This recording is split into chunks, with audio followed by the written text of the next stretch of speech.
আমি খুশি হইতে পারছি না, কারণ আমি আর অয়ন একসাথে জেলে ছিলাম, কিন্তু জেল গেটে আসার পরে শুনতে পেলাম যে জামিন আমারটা হয়েছে, অয়নেরটা হয়নি। খুবই দুঃখজনক।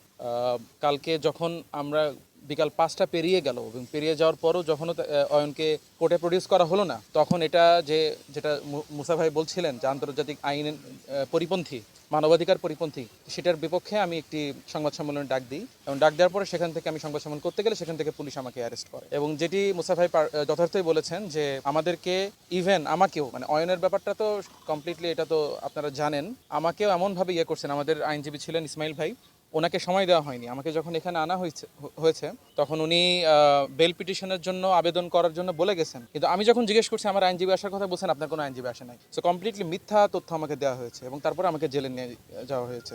তো আমি এই যে ঘটনা, এটা তো হচ্ছে আমাদের সাথে, এটা জাস্ট বলা যেতে পারে খুব কমই হয়। তো সেখানে সাধারণ নাগরিকদের অবস্থা যে কতটা করুণ এবং তাদেরকে কতভাবে আজকে জেলের মধ্যে, জেলের কর্মকর্তা, জেল পুলিশ যারা আছে, তারাই আমাকে বলতেছে যে ভাই আপনাদের তো একটা প্রভাব আছে, নানা কারণে আপনি স্বল্প সময়ের মধ্যে বের হইতে পারতেছেন, কিন্তু অনেককে পুলিশ জাস্ট তুলে এখানে দিয়ে যায়, নিরাপরাধ মানুষ, তাদের মানে কেউ নাই, তাদেরকে এই বের করার মতো তাদের কোনো সহায়তা নাই। তো এই ব্যাপারগুলো আমরা জাতির সামনে যেগুলো স্পষ্ট করতে চাই।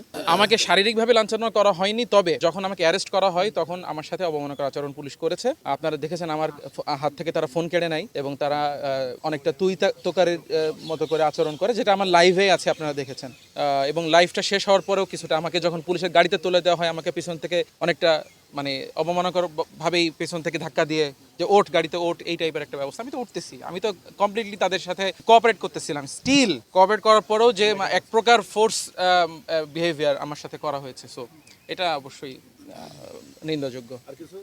আপনারা জানেন জাতীয় নাগরিক পার্টি এনসিপির কেন্দ্রীয় যুগ্ম সদস্য সচিব জনাব তারেক রেজা, তিনি ঝিনাইদহের ছাত্র দলের কর্তৃক দায়েরকৃত একটি পাল্টাপাল্টি বানোয়াট মামলায় তাকে গ্রেফতার করা হয়েছিল গতকালকে বিকালে, এবং এই মামলার অন্য আরেকজন আসামি জনাব অয়ন রহমান খান, তাকে যশোর থেকে তার অসুস্থ বাবার শিয়র থেকে তাকে ডিবি তুলে নিয়ে এসেছিল এবং তুলে নিয়ে আসার পরে লম্বা সময় তাকে গ্রেফতার করা হয়েছিল। এই কথাটি তারা স্বীকার করেনি এবং গতকালকে আমরা যেটা দেখেছি খুবই অবাক করা ব্যাপার, এবং আন্তর্জাতিক হিউম্যান রাইটস আইনের পরিপন্থী এবং দেশীয় আইনের পরিপন্থী হিসেবে আমরা দেখেছি জনাব অয়ন রহমান খানকে যে সময়টাতে এবং যে প্রক্রিয়ায় আদালতে উপস্থাপন করা হয়েছিল ম্যাজিস্ট্রেটের কাছে, এবং একইভাবে জনাব তারেক রেজাকে যে সময়ে এবং যে প্রক্রিয়ায় ম্যাজিস্ট্রেটের কাছে উপস্থাপন করা হয়েছে সেটি এমনভাবে ডিজাইন করা হয়েছে যাতে ওই সময়ে তিনি কোনো আইনজীবী তাকে রিপ্রেজেন্ট করতে না পারেন। এটির আমরা নিন্দা জানাচ্ছি, যে কারণে গতকালকেই আমাদের আইনজীবী যারা এখানে নিয়োজিত ছিলেন তারা জনাব তারেক রেজা এবং জনাব অয়ন রহমান খান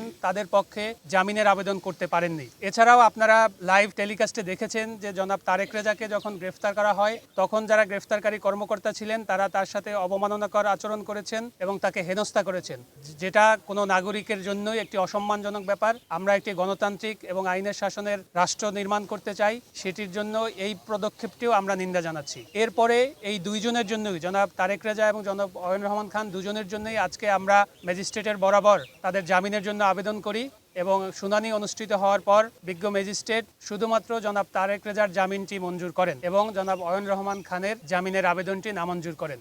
আপনাদের আরও একটি তথ্য জানিয়ে রাখতে চাই, এই মামলায় আরও একজন আসামি জনাব আশিক, তাকেও আমরা জানতে পেরেছি, তাকেও গ্রেফতার করা হয়েছে ইতিমধ্যে, কিন্তু তাকে এখনো পর্যন্ত আদালতে ম্যাজিস্ট্রেটের কাছে উপস্থাপন করা হয়নি। তা আমরা এটিও আশ্বস্ত করছি যে আমরা আশাবাদ রাখছি যে গতকালকে যে ঘটনাগুলো ঘটেছে জনাব তারেক রেজা এবং অয়ন রহমান খানের ক্ষেত্রে, যে প্রোডাকশনের সময় তাদেরকে আইনজীবী বঞ্চিত করা হয়েছে, এটি যেন না হয়। এবং আজকে আমরা ঢাকা থেকে যে আইনজীবী টিম এসেছি এবং আমাদের এখানকার যে স্থানীয় আইনজীবী মহোদয়বৃন্দ রয়েছেন, আমরা আজকে সবাই জনাব আশিককে আদালতে উপস্থাপন পর্যন্ত আমরা এখানে অপেক্ষা করব, যাতে তিনি কোনোভাবেই প্রতিনিধিত্বহীন অবস্থায় না থাকেন, এবং আজকেই আমরা তারও জামিনের শুনানির চেষ্টা করব।